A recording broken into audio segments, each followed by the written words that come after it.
ষাট টাকা হবে,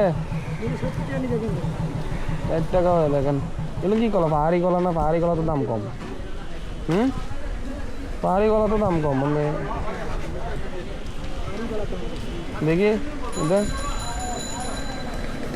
আমি এগুলো নিচে 60 টাকা করে। আপনি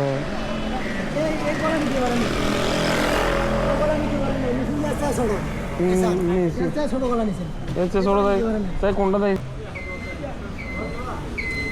দেখেন 60 টাকা করে 2 ডজন দেন।